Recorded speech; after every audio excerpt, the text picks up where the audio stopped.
বাংলাদেশ থেকে ভারতে প্রবেশকালে সীমান্ত থেকে বকুল আক্তার বয়স ৩০ নামে এক মহিলাকে আটক করে বিএসএফ। তার বাড়ি ঢাকার নূরপুরের মুন্সিগঞ্জ এলাকায়। পিতা মিয়া হোসেন সাংসারিক বা পারিবারিকভাবে স্বামী বিচ্ছেদ হওয়া ওই বিধবা বর্তমানে 2 সন্তানের জননী। বুধবার রাত 9:40 সময় বক্সনগর বিওপির অন্তর্গত মধ্য বক্সনগর পঞ্চায়েত এলাকার ভারত বাংলা সীমান্ত থেকে অর্থাৎ ভারতীয় সীমান্তে প্রবেশকালে বিএসএফ জওয়ানরা তাকে আটক করে। আটককালে তার সাথে শুধুমাত্র একটি মোবাইল এবং মোবাইলের বেশ কিছু সরঞ্জাম পাওয়া যায়। তার সাথে থাকা অপর এক যুবতী শাকিনা আক্তার পালিয়ে যায়।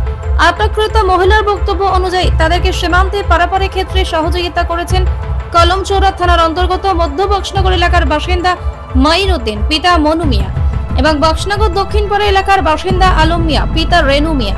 তিনি ভারতের কেরালা রাজ্যে যাওয়ার উদ্দেশ্যে এসেছিলেন বলে জানিয়েছেন ব্যুরো রিপোর্ট, প্রতিবাদ নিউজ।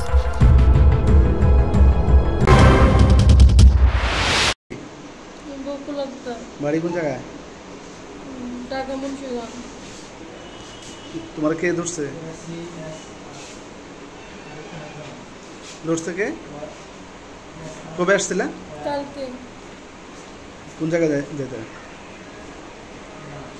কোন জায়গায় যেতে নিছে? ইন্ডিয়া। ইন্ডিয়া কোন জায়গায়? কেরালা। কেরালাতে? জি। কেরালাতে কিসের জন্য? বাসা বাড়ি কাজের জন্য। ধরছে কোন জায়গা থেকে?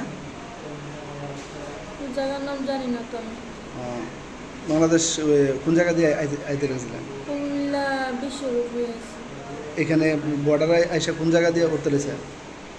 বর্ডার তো আমি এখন পারই হইনি কিন্তু। ওই কিভাবে আইছো? ও খেতে মেতে। নামছো? ঈদগাহ। ঈদগাহ? জায়গার নাম জানো না? ওই জায়গার নাম আর ওই জায়গার নাম জানি না, ভুলে গেছি।